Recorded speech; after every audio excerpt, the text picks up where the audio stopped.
ഇന്ന് ഞങ്ങളുടെ യാത്ര ഒരു പള്ളിയിലേക്കാട്ടോ. ഞങ്ങൾ ഇന്ന് പോകുന്ന തേവരയുള്ള സെൻറ് ജൂഡിൻ്റെ പള്ളിയിലേക്കാട്ടോ. അപ്പം അവിടെ അടുത്ത് തന്നെ മോൻ താമസിക്കുന്നതും. അപ്പം അവിടെ ഒന്ന് കയറാൻ പള്ളിയിലും പോകാൻ നിർത്തും. ഇത് കുമരകം റൂട്ടിൽ കൂടെയാണ് ഞങ്ങൾ പോയത്. അപ്പോൾ അവിടെയുള്ള കൃഷിസ്ഥലങ്ങളും നെൽപ്പാടങ്ങളും ഒക്കെ കണ്ടപ്പോൾ ഉണ്ടല്ലോ, പച്ചയും സ്വർണ്ണവും കളറിലും ഒക്കെ കാണാൻ എന്ത് രസമായിരുന്നു എന്നറിയാം. അതൊക്കെ കണ്ടിങ്ങനെ പോയി ഞണ്ട്, കൊഞ്ച് എന്ന് വേണ്ട എല്ലാ വിഭവങ്ങളുമുള്ള കുറേ ഹോട്ടലുകളും ഒക്കെ കണ്ടു.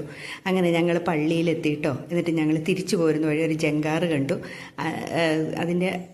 അതും കഴിഞ്ഞിട്ട് ഞങ്ങളിങ്ങ് പോന്നു കഴിഞ്ഞപ്പം ആ റോഡൊക്കെ കാണാൻ എന്ത് രസമല്ലേ, കുട്ടനാടൻ പ്രദേശങ്ങളും ഒക്കെ കാണാനില്ലേ, കുമരകമൊക്കെ. ആ യാത്ര ഒരു ഭയങ്കര മനോഹരമായിരുന്നു. കാരണം കൃഷിയിടങ്ങളും ഒക്കെ ഒരു പച്ചപ്പും ഒക്കെ ആയിട്ട് നമ്മൾ ഈ ചൂടത്തു നിന്നൊക്കെ പോയി കഴിയുമ്പോൾ ഉണ്ടല്ലോ, ഈ നെൽപ്പാടം കാണുമ്പോൾ ഒരു പ്രത്യേക ഭംഗിയല്ലേ, കൃഷി ചെയ്തിട്ടേക്കുന്നത് കാണാൻ വേണ്ടി. കൊയ്യാറായി കിടക്കുന്ന പാടങ്ങളാട്ടോ ഇതൊക്കെ. അപ്പം അതുമൊക്കെ കണ്ടിട്ട് ഞങ്ങളിങ്ങനെ സന്തോഷത്തോടു കൂടി ഞങ്ങൾ നാട്ടിലേക്ക് തിരിച്ചു പോന്നു. അപ്പം ഞങ്ങൾ തിരുവനന്തപുരത്തെത്തി. തിരുവനന്തപുരത്ത് വന്നപ്പോൾ പൊങ്കാലയായിരുന്നു.